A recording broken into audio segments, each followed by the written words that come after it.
industry seems to be leaning towards the lean body. Where and when did we leave bulk behind? Hit the gym with HIIT training. I'll tell you why and how. Ankle injuries can shake up the foundation of your body. How then do we prevent them from happening? And if they do, how do we treat them? Let's find out. A device that can actually keep you in your heart zone and tell you beat by beat how you're doing. That's the device I'll review today. Welcome to The Perfect Body. We're about to get started.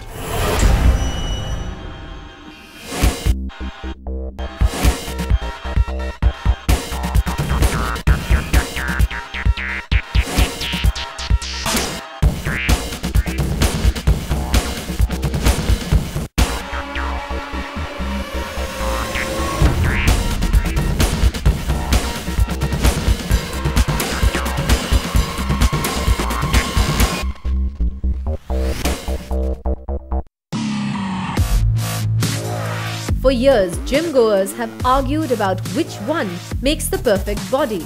And to get to the heart of this fight, we're taking you back in time. The year is 1972.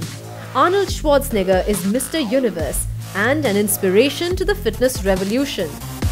Suddenly, everyone wanted to look like this and needed a place to go and coaches to tell them how to get there. And just like that, the modern gym was born. Everyone came to the gym with only one aim in mind: to bulk up as much as possible.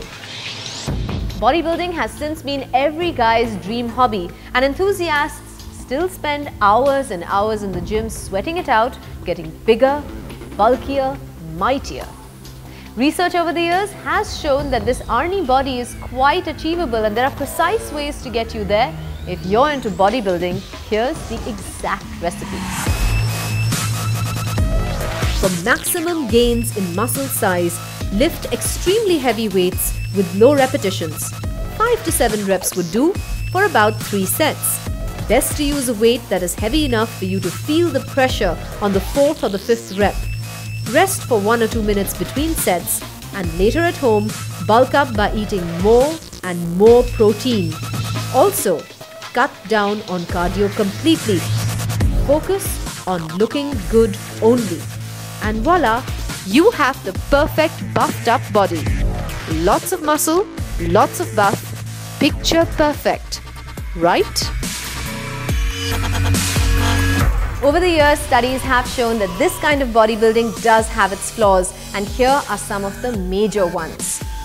1. Excessive exercise could lead to chronic fatigue and difficulty sleeping, and both of these are contraindicative to good health. 2. If you're overdoing it on those processed protein drinks and neglecting those crucial hormone-producing fats in your regular diet, that could lead to some pretty scary hormonal imbalances. 3. Any sign of wrinkled skin or dry or brittle hair, that could reflect muscle damage on the inside. Always remember, the skin reflects what's going on the inside. And 4, the dehydration trap. So many bodybuilders fall into this one.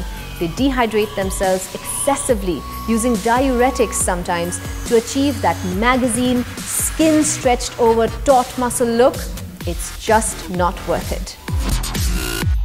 Evolution eventually picked the fittest, and the fitness industry naturally started to lean towards the lean body.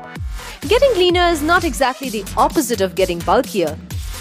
The focus is on definition, cuts, and lesser body fat. The lean bodybuilder's recipe is: use weights heavy enough for you to gain muscles, but light enough to make 12 to 20 repetitions for 3 or 4 sets, and incorporate extra cardio for 20 to 30 minutes at least on your daily routine. After your weights, that is, not before, otherwise it might burn you out. Get this formula right and you will get the lean, chiseled body, which not only looks stunning, but can also run, dance, sprint, climb and jump.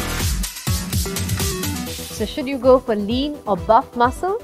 Well, the choice is entirely yours. Remember, both of these are well-developed, well-toned, optimally functioning muscles.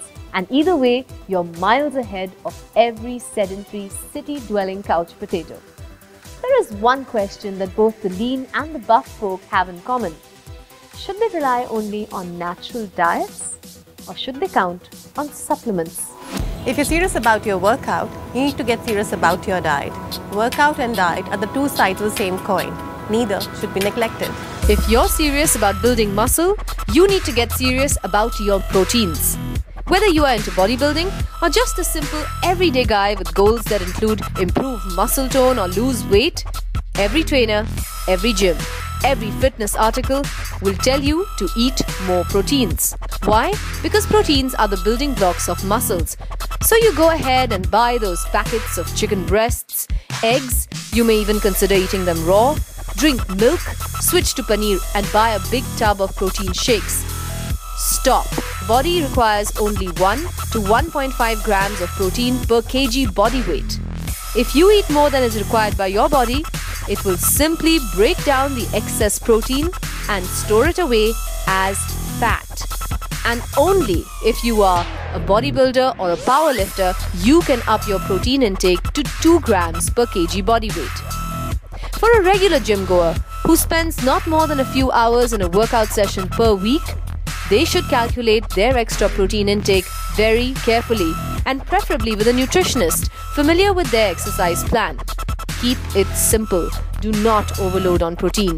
A protein shake gives 24 grams of protein per scoop. Add it to milk and the count goes higher. This is equivalent to 4 eggs in one go. Do you really need that? To further help sculpt that lard into a masterpiece, avoid high amounts of caffeine in energy drinks and fat burner capsules. These kind of supplements only wreck your sleeping habits. When you don't get enough sleep, your workouts and diets suffer too. If you have specific body bulking or performance-specific requirement which require you to up the protein intake, do that with careful calculation.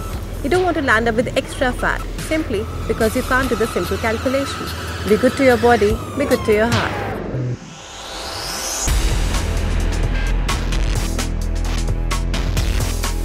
One of the biggest quests for an athlete or fitness enthusiast is heart zone training. To be able to track your heartbeat per minute while in the midst of a high-intensity workout, a HIIT program, a run, can be the difference between a good workout and a great one. Now before I start, I think the part that's making me feel really good about this workout is the fact that I don't have this heart rate monitor strapped tightly around my chest. This is just on my forearm. Those chest strap, which is pretty much the only way to go till now, used to be very restrictive, very tight, and if you're sweating, it would slip off completely. And if you're doing something which expands the chest, it wouldn't let it expand.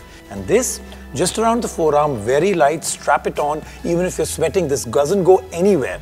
And that's, I think, the coolest part. Now to hit the rubber road. Enter the Scosche My Trek.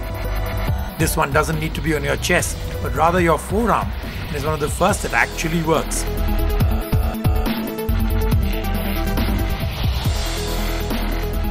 It's a small light plastic device, 3 buttons on the top, rechargeable battery inside, and a sensor as part of the technology. Charge it up for about 2 hours, sync it with your phone, open the app, set your account details in, and set the kind of activity you're about to undertake, and you're on. It's a very light, very unobtrusive piece of equipment that comes with a set of 3 different size straps. Thread the right one into the device, strap on the device with the sensor facing outwards on your forearm, and it immediately picks up your heart rate and shows it on the app screen on your phone. All you do then is activate the start button. It'll track your heartbeat all through your workout, telling you which zones you hit, for how long, where you lagged, and when you went into dangerous zones too. Okay, so almost half an hour of running. Let me give you my final conclusion on this. I've told you some of the good parts on it.